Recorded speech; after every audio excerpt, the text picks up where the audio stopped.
میں کمرے میں پچھلے 31 دنوں سے فقط اس حقیقت کا نقصان گننے کی کوشش میں الجھا ہوا ہوں کہ تو جا چکی ہے۔ میں کمرے میں پچھلے 31 دنوں سے فقط اس حقیقت کا نقصان گننے کی کوشش میں الجھا ہوا ہوں کہ تو جا چکی ہے۔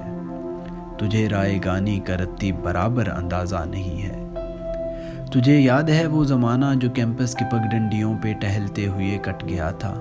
تجھے یاد ہے جب قدم چل رہے تھے کہ ایک پیر تیرا تھا اور ایک میرا؟ قدم وہ جو دھرتی پہ آواز دیتے کہ جیسے ہو راگا کوئی مطربوں کا، قدم جیسے ساپا گماپا گا سارے وہ تبلے کی ترکھٹ پہ تک دن دنک دن دنک دن دھنا دن بہم چل رہے تھے۔ وہ تبلے کی ترکھٹ پہ تک دن دنک دن تنک دن دھنا دن بہم چل رہے تھے، قدم چل رہے تھے۔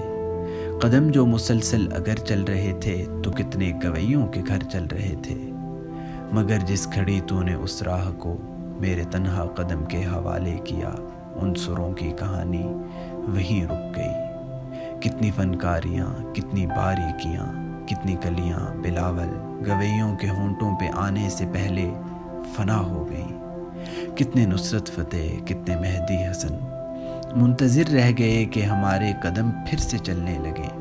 تجھ کو معلوم ہے جس گھڑی میری آواز سن کے تو ایک زاویے پہ پلٹ کر مڑی تھی، وہاں سے ریلیٹیویٹی کا جنازہ اٹھا تھا کہ اس زاویے کی کشش میں ہی یونان کے فلسفی سب زمانوں کی ترتیب برباد کر کے تجھے دیکھنے آ گئے تھے کہ تیرے جھکاؤ کی تمثیل پر اپنی سیدھی لکیروں کو خم دے سکیں، اپنی اکڑی ہوئی گردنوں کو لیے اپنے وقتوں میں پلٹیں، جیومیٹری کو جنم دے سکیں۔ اب بھی کچھ فلسفی اپنے پھیکے زمانوں سے بھاگے ہوئے میرے رستوں پہ آنکھیں بچھائے ہوئے اپنی دانست میں یوں کھڑے ہیں کہ جیسے وہ دانش کا منبع یہیں پر کہیں ہے، مگر مڑ کے تکنے کو تو جو نہیں ہے، مگر مڑ کے تکنے کو تو جو نہیں ہے۔ تو کیسے فلورنس کی تنگ گلیوں سے کوئی ڈیونچی اٹھے، کیسے ہسپانیہ میں پکاسو بنے، ان کی آنکھوں کو تو جو میسر نہیں ہے۔